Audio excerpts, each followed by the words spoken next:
হে সমস্ত জগতবাসী, আজ আমি শামীম আলী চিশতি আপনাদের সামনে কিছু আলোচনা নিয়ে আসলাম।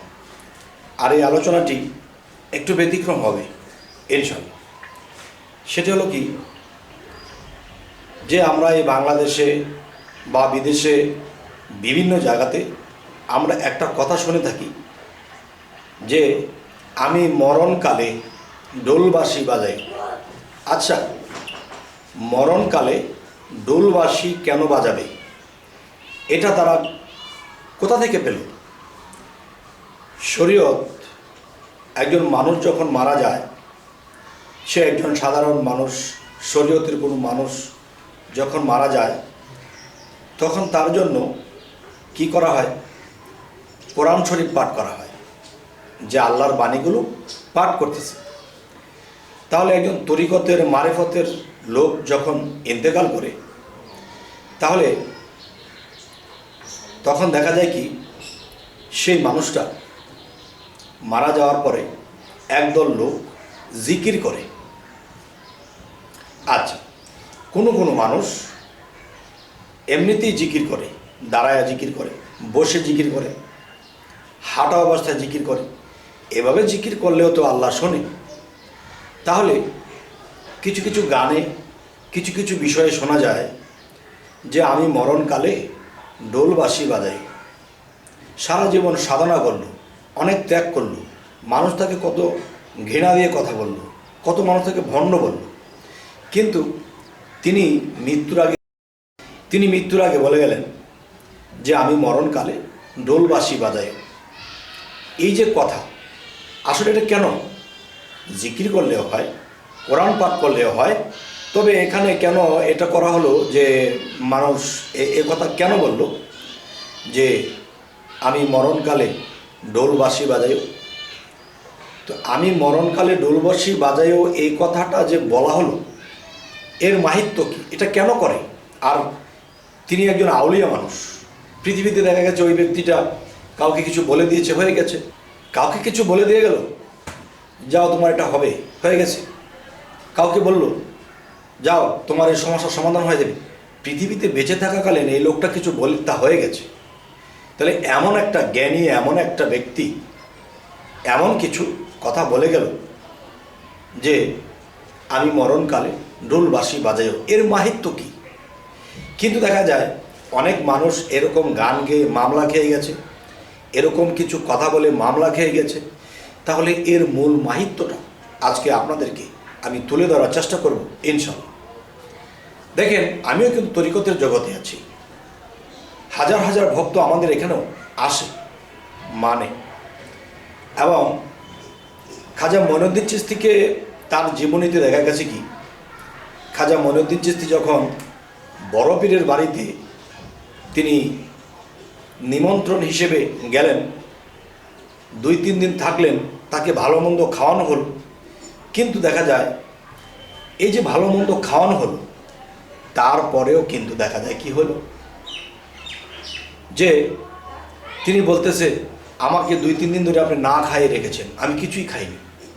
আরে এটা কি, তোমাকে মোরগ পোলাও এটা সেটা খাওয়ানো হলো, আর তুমি বলতেছো তোমাকে খাওয়ানো হয়নি। দেখেন, আমার আত্মার খোরাক হলো গান। আর যে গানের মধ্যে আল্লাহ ও রাসূলের কথা, আউলিয়াদের কথা বলা আছে, তাদের দুর্দশা, তাদের কথা, তাদের ঘটনাগুলো গানের মধ্যে বেশি ওঠে। আত্মতত্ত্ব, সৃষ্টিতত্ত্ব, বিভিন্ন তত্ত্ব কথাগুলো এখানে তুলে ধরা হয়েছে। আর সেগুলো শুনলে মন নরম হয়, আল্লাহর প্রতি মনটা রুজু হয়। তবে হ্যাঁ, গান হারাম। একটি কথা বলা হয়েছে গান হারাম। সেটি কোন গান? যেই গান শুনে মানুষ মদ্যপান করে, নর্তকী নাচায়, অশৃঙ্খল যেই কথা, সেগুলো আল্লাহর পছন্দ নয়, উলিয়াদের পছন্দ নয়। আর যেই গান শুনলে আল্লাহ ও রাসূলের কথা মনে পড়ে, চোখ দিয়ে অধরে পানি ঝরতে থাকে, সেই গানের কথাই কিন্তু বলা হয়েছে। আচ্ছা, তো এখন বলবো, মরণকালে ডোলবাঁশি বাজাইও, এটা কেমন কথা? মরণকালে ডোলবাঁশি কেন বাজাবে?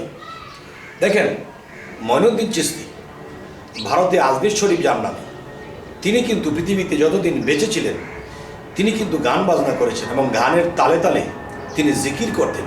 আর এই জিকিরটা তার আত্মার খোরাক। তো এখন কথা হলো, দেখেন, একজন আল্লাহর ওলি যিনি পৃথিবীতে অনেক সাধনা করেছে, অনেক জিকির করেছেন, ডোলের তালে বাজনার তালে তিনি জিকির করেছেন। দেখবেন একটা মানুষ জিকির করতে চায় না বা জিকির তার মুখে আসে না, যখন বাজনার তাল পেয়েছে সেই তালে তালে আল্লাহ আল্লাহ নামের জিকির করেছে। তো আজকের যে কথাটি আমি আপনাদেরকে বলবো, একটা আত্মা যখন মানুষের দেহ থেকে বের হয়ে যাবে, তখন একজন মানুষ যখন মৃত্যুবরণ করে সে কিন্তু বলতে পারে না আমি কি মৃত্যুবরণ করেছি কিনা। তখন সে মৃত্যুর পরে তাকে যখন আবার আল্লাহ জীবিত করে, তখন কিন্তু সে বলতেই পারে না আমি কি মারা গেছি, বোঝা যায় না। তা আমার কথা হলো, পৃথিবীতে যেই ধরনের আচরণ, যে ধরনের জ্ঞান বিবেক বুদ্ধি যেভাবে যে চলবে, ঠিক তাকে যখন আল্লাহ আবার জীবিত করবে, তখন জীবিত হওয়ার পরে সে বলবে কি কিরে, সে যে মারা গেছে তার নিজেরই বিশ্বাস হয় না, কিন্তু তার লাশটা সে নিজেই দেখতে পায়, সেই আত্মাটা সেই লাশটা দেখতে পায়। তখন কি হয়, তখন তার কানে যখন সেই আল্লাহ নামের বাজনা বাজতেছে, সেই আল্লাহ নামের জিকির হচ্ছে, তখন সেই আত্মাটা সেই লাশের পাশে থাকলেও সেই আত্মাটা নিজেই জিকির করতে থাকে, আল্লাহ আল্লাহ নামের জিকির করতে থাকে। তাহলে দুনিয়াতে সে যেভাবে জিকির করত, যেভাবে বাজনার তালে জিকির করত, সে মৃত্যুর পরেও সেই বাজনা যখন তার কানে যাচ্ছে এবং সেই বাজনার মধ্যে আল্লাহ নামের জিকির সে শুনতে পাচ্ছে এবং সেই জিকির নিজেও সেই আত্মাটি করতে থাকে। তাহলে আজকের আলোচনা এই জিনিসটি বোঝানো হলো যে একজন কামেল ব্যক্তি, একজন সাধক ব্যক্তি যখন মৃত্যুবরণ করে, দেখেন এর আরেকটা নাম হলো কি, এর আরেকটা নাম হলো যে ইন্তেকাল করা। আর ইন্তেকাল এর বাংলা শব্দ কি, এর বাংলা শব্দ হলো আড়াল হওয়া। তার মানে সেই দেহ থেকে বের হয়ে তিনি সকল মানুষের চোখে তিনি আড়াল হয়ে গেছে। কিন্তু তিনি যদি সকল মানুষের চোখে তিনি আড়াল হয়েও যায়, তারপরেও কিন্তু তিনি আড়াল থেকে সবাইকে দেখছে, কেউ তাকে দেখছে না। এটা আমার নিজের জীবনের কিছু প্রমাণ আছে, যা আপনাদের সামনে উল্লেখ করা সম্ভব নয়, আর এটা উল্লেখ করলে সকলে বুঝবে না। তো আজ আমি বলবো, যারা যেই সাধক, যেই অলিয়ারা মৃত্যুবরণ করেছে এবং মৃত্যুর পরে তার লাশটাকে সামনে রেখে যে জিকিরের তালে বাজনার তালে জিকির চলেছে, তখন সেই আত্মাটিও সেই গানের তালে জিকির করে এবং সবাইকে দেখছে, সবাই আল্লাহর নামে জিকিরে রত। তাল এমন একটা জিনিস, দেখবেন আপনি যখন 10 জন মানুষ মিলে যখন জিকির আজকার করবেন, তখন দেখবেন যে আল্লাহ সকলে সমানে সমানে বলছে। মানুষ যখন নামাজও পড়ে, সবাই একাত্রভাবে শ্রদ্ধা দিচ্ছে, একাত্রভাবে রুকু দিচ্ছে, এটাও কিন্তু একটা তালের মতো সমানে সমানে যাচ্ছে। একটা হচ্ছে শব্দ তাল, একটা হলো ভঙ্গিমার তাল। আপনি হাত নাড়িয়েছেন, সেও নাড়িয়েছে, আপনি কথা বলেছেন, সেও বলেছে। বাহ্যিকভাবে যদি দেখা যায় একটা গজল গাইতেছে, তো 5 জনে মিলে গজল গাইতেছে, কিন্তু এদিক সেদিক নেই, একবারে মিল রেখে। ঠিক বাজনার তাল যখন সেই জিকিরকারী, সেই সাধক, সেই আউলিয়া যখন সেই বাজনা তালে জিকিরের শব্দ পাবে, তখন সেই আত্মাটাও জিকিরে মশগুল হয়ে যায়। তখন আল্লাহ দেখতেছে পৃথিবীতে সে যেভাবে জিকির করেছিল, আমার নাম ডাক করেছিল, ঠিক মৃত্যুর পরে সেই তালে তালে, সে বাজনার তালে সে আমার জিকির করতেছে। তাহলে মৃত লোক তো কোরআন তেলাওয়াত করলে শোনে না, তাহলে তার সামনে কোরআন পাঠ করা হয় কেন? শরীয়ত কিন্তু এটা করছে, কি বুঝে করে? তার মানে তার আত্মা এখনো দেহের থেকে বের হয়েছে, কিন্তু সে কিন্তু চলে যায়নি, সে কিন্তু আশেপাশে আছে এবং সে দেখতেছে কে কাঁদছে, কে কি করতেছে, সমস্ত কিছু দেখতে পাচ্ছে। তাই আমি বলবো, হে সমস্ত জগতবাসী, যে মরণকালে ডোলবাসী বাজায়ও, এটা কিন্তু সকল লোকে বলে না। যারা খাজা মঈনুদ্দিন চিশতির অনুসরণ করেছে এবং তিনি বাজনার তালে জিকির করতেন, তিনি জিকির করতে করতে বেহাল হয়ে যেতেন, তার মাথায় পানি দিয়ে তাকে জাগ্রত করতে, তার মানে আল্লাহর নামে তিনি জিকিরে তিনি ফানাফিল্লা হয়ে যেতেন।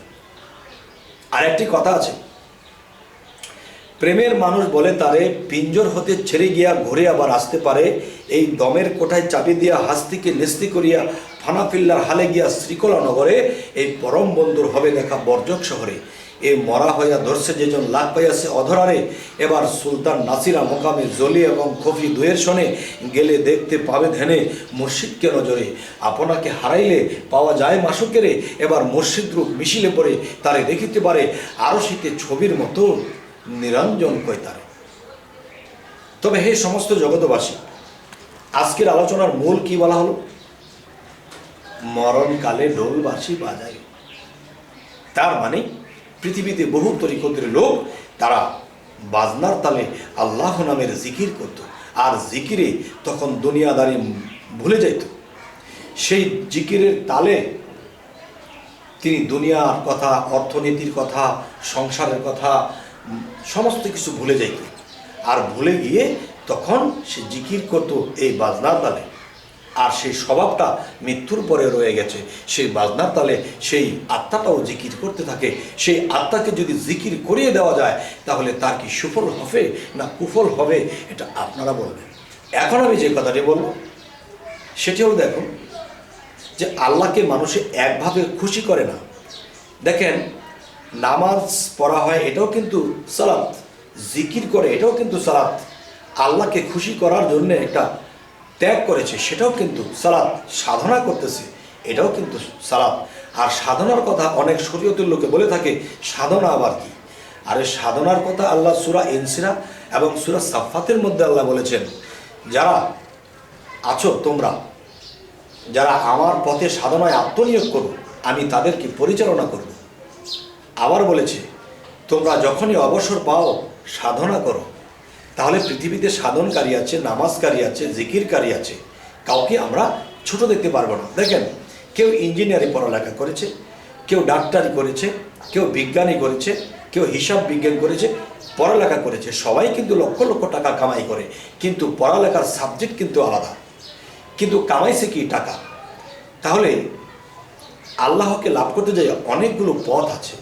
কেউ জিকিরের মাধ্যমে আল্লাহকে সন্তুষ্ট করেছে, কেউ নামাজের মধ্যে সন্তুষ্ট করেছে, কেউ আল্লাহর জন্য ত্যাগের মাধ্যমে কেউ কেউ আল্লাহকে খুশি করেছে। তাহলে সবটাই সালাতে পরিপূর্ণ। কেউ মানব সেবা করেছে, এতিমের মুখে খাবার তুলে দিয়েছে, সেও কিন্তু একটা সালাতে গণ্য আছে।